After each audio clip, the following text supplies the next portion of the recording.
सास का आदान प्रदान। वे दूसरे की थाली में घी ज्यादा दिखता है, कहावत है ना। तो उसी कहावत से प्रेरित होकर ये कहानी सुने। मीरा अपनी सहेली सीमा से कहती है, क्या रे सीमा, तेरे जैसी सास भगवान सबको दे। कोई रोक टोक नहीं, कोई बोलियां नहीं, आराम से रहती है और आराम से रहने देती है। एक मेरी सास है। माना कोई रोक टोक नहीं है, लेकिन दूसरी कई परेशानियां हैं जो मेरी सास के साथ है, तू नहीं समझेगी। चल अच्छा रखती हूँ, ननद आई है, उसकी खातिरदारी करनी है। मीरा सीमा की सास से काफी इम्प्रेस रहती है। फिर एक दिन सीमा मीरा के घर किसी काम से जाती है। मीरा की सास कहती है, हाँ भाई सीमा, क्या करने आई है? घर में कोई काम धाम नहीं है क्या? सीमा को तो शौक लगता है, ऐसे कोई कैसे बोल सकता है। आंटी, मैं कौन सा कुछ लेने आई हूँ, देने ही तो आई हूँ। ये अचार बनाया था। तभी मीरा आ जाती है। अरे तू अचार लाई है? तेरी सास ने कुछ कहा नहीं? यहाँ मेरे घर पर तो सामान सड़ जाए, लेकिन मेरी सास मजाल है किसी को चवन्नी भी देने दे। अरे क्यों ना बचाऊं चवन्नी, मेरे बेटे की मेहनत की कमाई है। तेरे भरोसे रहूं तो सब लुटा दे। अब ले ले अचार उससे और दफा कर। मीरा सीमा से अचार लेकर उसे बाहर तक छोड़ने जाती है। अरे यार, तेरी सास तो बहुत अच्छी है। क्या बात कर रही है? कितनी तो बेइज्जती करती तेरी, लेकिन फिर भी तुझे मेरी सास अच्छी लगी। मेरे घर आजा कभी, मेरी सास को देखेगी ना तब पता चलेगा। अरे इससे ज्यादा बुरा क्या हो सकता है। जरूर आऊंगी मैं तेरे घर, लेकिन मैं कुछ लेकर नहीं आ सकती। हाँ, देख रही है ना मेरी सास का हाल। हाँ हाँ, कुछ न लाना, मैं तो कहती हूँ खाली झोला ले आना बस। सीमा चली जाती है। फिर क्या, दोनों अपने काम में लग जाती हैं। लेकिन एक रोज न जाने क्या होता है, मीरा सीमा के घर आती है। सीमा की सास कहती है, अरे सीमा, देख तो कौन आया है, तेरी सहेली मीरा। मीरा, आज कैसे यहाँ पर? आजा आजा। और ये हाथ में क्या है तेरे? क्या मतलब? कुछ नहीं आंटी जी, ये तो खाली थैला है। वो क्या है ना, मंडी जा रही थी तो सोचा मीरा से मिलती चलूं। अरे काहे को मंडी जाना, कल ही मेरा बेटा सब्जी लेकर आया है। अरे मीरा, जरा सीमा का ये थैला तो भर दे। मीरा घबरा जाती है। अरे नहीं नहीं माँ जी, बिल्कुल नहीं, मैं कुछ नहीं ले सकती। हम लोग ना अलग सब्जियां खाते हैं। खैर, मीरा सब्जी तो नहीं लेती, लेकिन सीमा की सास तो न जाने क्यों कद्रदान हुई रहती है। अरे मीरा, जरा चिकन मटन बना ले, तेरी सहेली आई है। मैं फोन कर देती हूँ, वो दे जाएगा। और सुन, मिर्च जरा तेज कर देना। लेकिन मीरा तीखा नहीं खाती है माँ जी। अरे खाना चाहिए। अब सीसी करेगी ना तो नाक का सारा कचरा भी निकल जाएगा। हाय रे, कितनी अच्छी है तुम्हारी सास। हाँ, तभी आसपास के सारे यहाँ खड़े हो जाते हैं सुबह से ही। अभी 2 मिनट रुक ना, खुद पता चल जाएगा। तभी पड़ोसन आती है। अरे बहन जी, चाय का वक्त हो गया, सोचा चली आऊं आपके घर। अरे क्यों नहीं क्यों नहीं, वो क्या है ना, बहू की सहेली आई है तो चिकन बन रहा है, वो भी लेती जाना। मैं जरा ज्यादा ऑर्डर कर देती हूँ।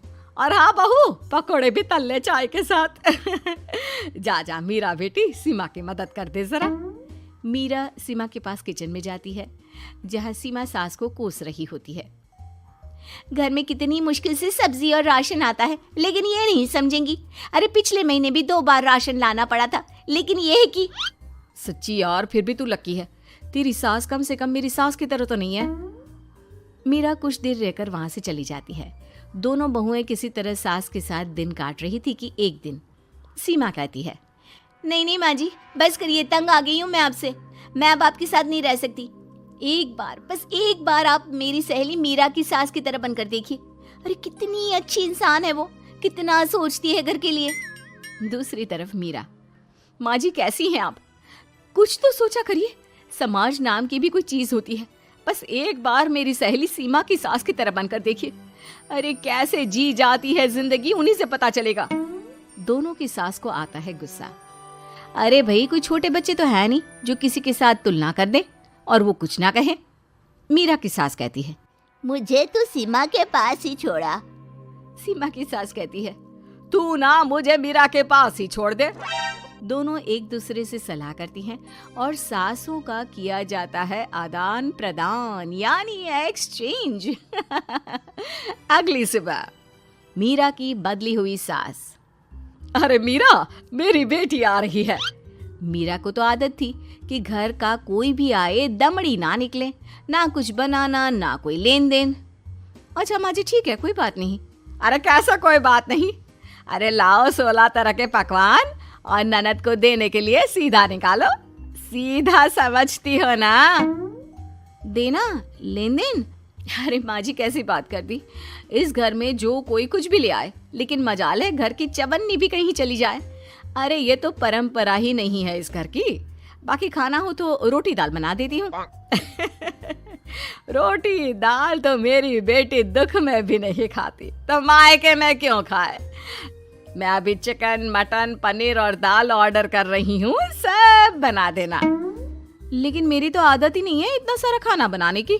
नहीं नहीं माँ जी, मुझे तो माफ करें। अरे कैसी बात कर रहे हैं, तेरी सास की बेटी नहीं आती थी क्या? आती थी ना, खूब आती थी, लेकिन मजाले की सास कुछ एक्स्ट्रा कर दे। माँ जी देखिए मेरी तो ये आदत नहीं है। दूसरी तरफ सीमा। माँ जी वो मेरे मायके से लोग आ रहे हैं, तो मैं जरा उन लोगों के लिए कुछ बना लेती हूँ। क्यों क्यों बना लेती हो? दाल रोटी बनी है ना, साथ में अचार रख देना। वैसे आ क्यों रहे हैं बेटी के घर? सीमा को तो बहुत बुरा लगता है। कहाँ तो उसकी सास पड़ोसी के कुत्ते को भी घी की रोटी खिलाती है, और कहाँ ये मीरा की सास जो उसके मायके वालों के लिए सूखी रोटी अचार रख देने की बात कर रही है।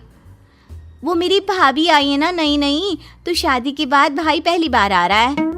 हाँ तो उन लोगों को बोल दो, हमारे घर का रिवाज है सास के लिए 10 साड़ी हार और सजावट का सामान लेकर ही आना, समझे?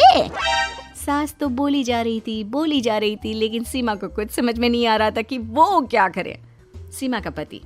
अरे सीमा क्या हो गया, तुम्हें तो माँ से बिल्कुल ऑपोजिट चाहिए थी ना।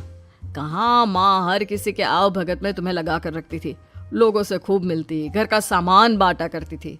अरे याद है ना, तुम्हारे घर वाले आते थे 1 पैकेट लेकर और जाते थे पूरे 10 थैले के साथ। अब आएंगे 10 पैकेट लेकर और जाएंगे खाली हाथ। सही है। नहीं नहीं, मुझे नहीं चाहिए ऐसी सास, ये सब तो मुझे पता ही नहीं था।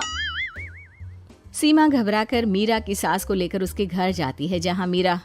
सीमा ले जा अपनी सास भाई। हाँ हाँ, मैं भी तेरी सास वापस ही देने आई हूँ। चलो मम्मी जी, मेरे लिए तो आप ही सही हो।